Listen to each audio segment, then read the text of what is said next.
Guys, just quick 5-second intro. This video is literally a mess, but please bear with me. And please, thanks.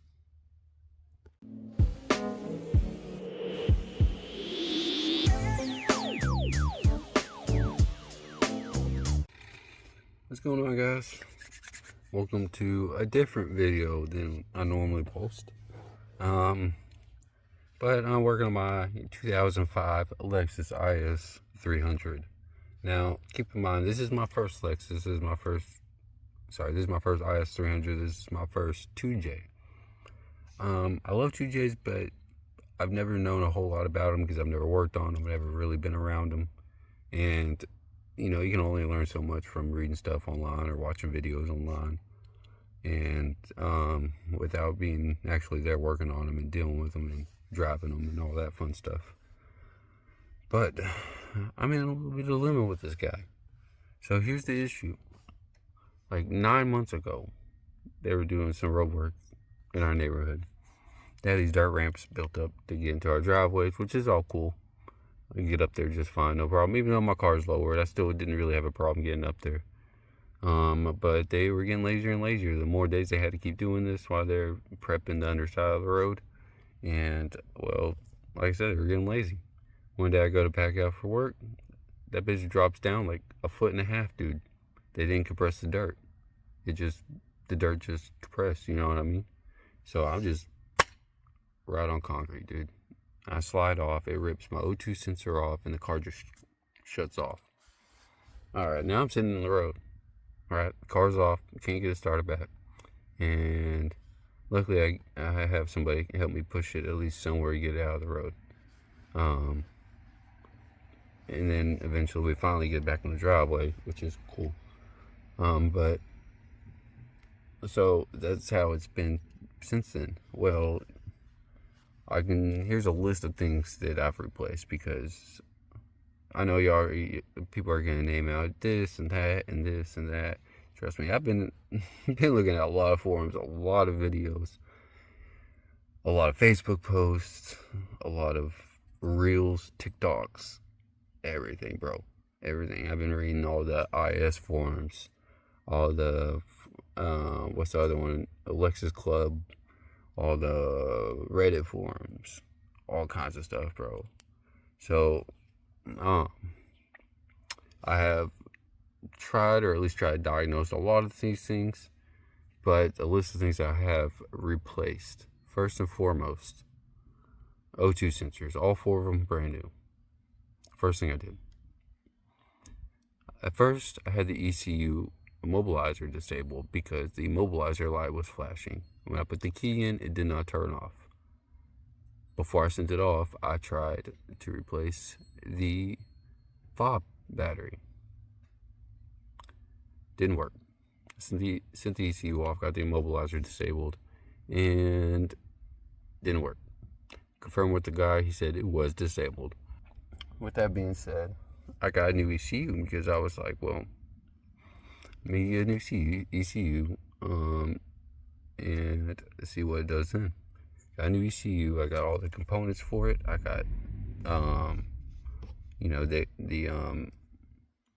what do you call it? The ignition key, whatever. I got it here. All new. I even have the lock for that. I got the lock for the doors and the trunk. So, and that's fine. Now I put my key in and it disables the immobilizer. Problem solved there. Still crank no start. Okay. It still kind of sounded like it wasn't getting fuel to me, but I wasn't sure. Sounds like it's getting compression. And actually, here, let's do this right now. Listen.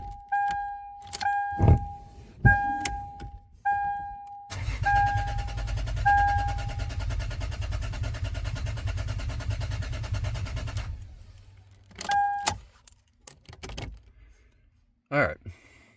Sounds like it's getting compression to me, but it doesn't sound like it's getting fuel, maybe not spark. I have replaced the spark plugs. I have not done the coil packs or the wires yet because those are quite expensive. I'm gonna have to save up not really quite a bit of money, but like for me it's quite a bit of money because I don't make a lot of money. I'm a broke boy. It'd be like that sometimes. It's just one of those points in my life. But it is like that right now. Anyways, so I'm doing what I can with what I got. I did do the spark plugs. I checked and replaced all the fuses that had to do with the fuel system, that had to do with electrical, like starting up, like ignition, my OBD2, I replaced the EFI fuse, the fuel pump relay, ECU relay. I don't think there was a PCM relay that I may have just like swapped another good one that was already there, and like maybe I had taken the one off the ECU and put it on there or something. I don't remember. It's been a few months since I've tried that one, but I did mess with all that. The other day I did replace the EFI fuse and replaced the pump. I replaced the fuel filter. I replaced the strainer, the sucker part on the bottom that pulls the stuff in, the gas in. Only thing I haven't replaced on that fuel pump assembly is the top hat and the regulator. But everything I'm reading about regulator is not going to really cause it's not going to really cause a crank no start. It more just rough idle, which it wasn't even rough idling when it did start. It started for 15 minutes, bro. It ran for 15 minutes and then it shut off, bro. Fine, 8 months later, it ran 15 minutes and then it shuts off. I'm so angry about that, dude. Anyways. But, yeah, I replaced all that. Replaced the check valve or the shut-off valve because, there was a little bit of an impact. It did hit the bottom of the car pretty hard and ripped that wire out. So I thought maybe that's it. I've seen a couple videos, people talking about, this being an issue or there being a little crack or something. Finally found that part, got it ordered, and got it replaced. You can see right there, cut open my floorboard or my back seat. Got that replaced yesterday, actually, along with the fuel filter, like the whole plastic piece, like the plastic, like the fuel filter. Literally the only thing on that fuel pump that's not new is the regulator and the top hat. And I don't think either one are going to cause a no start, no crank, unless that top hat is just not getting power, which it doesn't seem like because the pump is pulling in gas, bro. Every time I take it apart, there's more gas in that pump. So I know it's turning on and pulling in gas, which is why I feel like there's a clog somewhere. How do I go about that? Maybe my first time dealing with it, but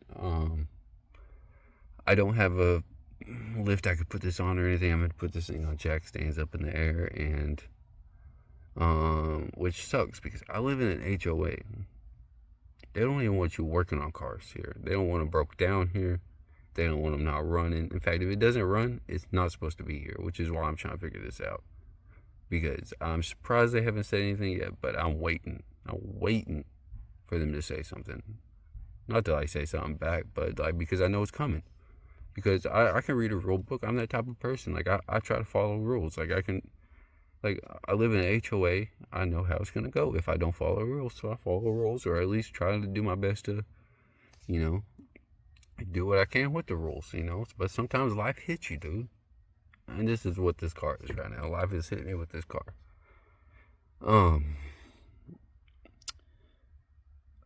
Some other things I think it could possibly be is maybe the injectors. I don't think it is, because it didn't seem like it would have ran.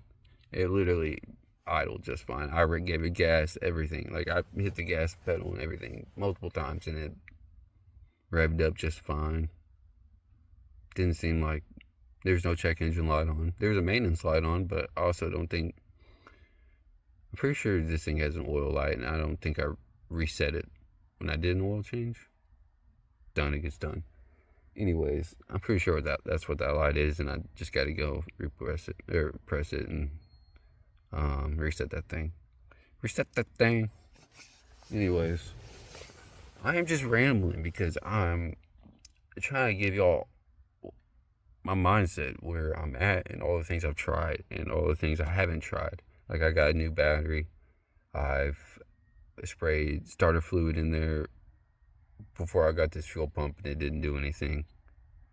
And that was before I got the TCU too, so I know it wouldn't have done anything then, but I haven't tried starter fluid since. I need to go get some. I might go do that.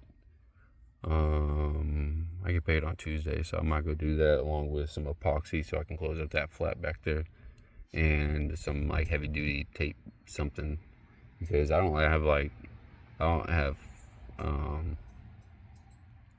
have all kinds of crazy tools that I can do stuff with, so I don't really have a way to like tack it down or nothing like that. So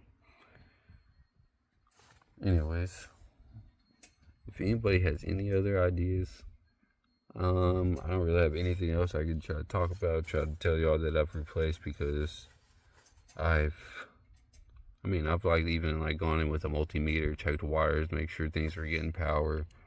Like I checked the plug in the fuel pump, it's getting power. It's not making sense to me. Not making sense to me. Other than a clogged fuel line, but also wouldn't make sense why I ran for 15 minutes and then it stopped. It was getting fuel fine for like 15 minutes. So what changed? Is it that check valve? Did something set that check valve off again? I even rechecked the fuse for the EFI. It's fine. Thought about putting another one in there, but it looks fine. There's not even, it looks like it's brand new. Like literally, I put it in there not even a week ago. So,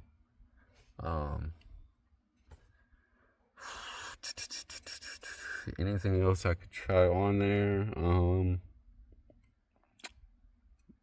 I feel like I'm running out of options. One other thing I was thinking too. Bad gas. I don't know. Pretty sure last time I fueled up, I got gas at Chevron. They're not really known for having bad gas. I've gotten gas there so many times. So did my roommate at the time. I no longer live there, but he also got gas there all the time. Both my parents go to church right there by that gas station. They get gas there quite often. Never had an issue with bad gas from there, but it's possible, right? I got like half a tank. Possible? Anyways, let me know. Alright guys, real quick before I let you go, I did want to show you that for some reason my OBD2 reader isn't getting power either, which it was before this all happened. I literally never had any issue with it before. Actually, this car was just running completely fine before all this happened. It literally wasn't having any issues whatsoever. But let me show you. The battery is on. Don't mind my dirty dash. It is a little dirty. But as you can see, it's not getting power. No power. I did check the fuse. It's good.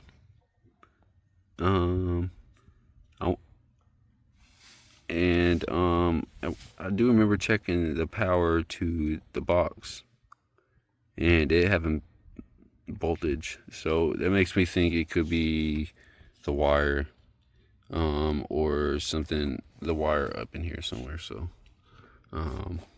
that's gonna be fun to track down. Wiring gremlins, something I don't want to deal with, but I'm gonna have to if I want my OBD2 reader to work, it seems like. So if anybody has any tips on that would be awesome too, because I don't even know the first thing. Okay, come on, there we go. I don't even know where to start with that, because I'm tracing it, obviously. It doesn't really seem loose in the slot. I even try putting pressure on it, get it down more to see if it'll maybe get a connection, but no, it just doesn't seem seem loose or anything. I haven't like yanked on it or nothing. I haven't like had anything hanging from it. It's just been hanging like it was. And the port itself isn't that heavy. It's not gonna like even this. It's not more than anything more than like a pound. It's like it's nothing. So that is an issue I'm also dealing with. So it makes me think that at some point something got shorted out, which is not fun. It's not fun. But guys, I'm gonna end this here because I'm just rambling on at this point, and I'm making this video very boring, very very boring for you guys, and I don't want to do that. But I appreciate y'all watching. Any help that y'all have, or suggestions that y'all have, questions that you have, anything, feel free to hit me up. I'm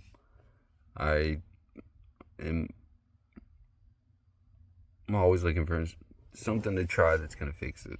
Something reasonable, something that's logically could be the issue. Like I want this thing fixed. I don't want to keep replacing parts on it. As much as I love having brand new parts on my car, as much as I love it, it's expensive. I don't have time for that. I'm trying to get this thing done. I'm trying to get this thing up and running, registered, and back on the road.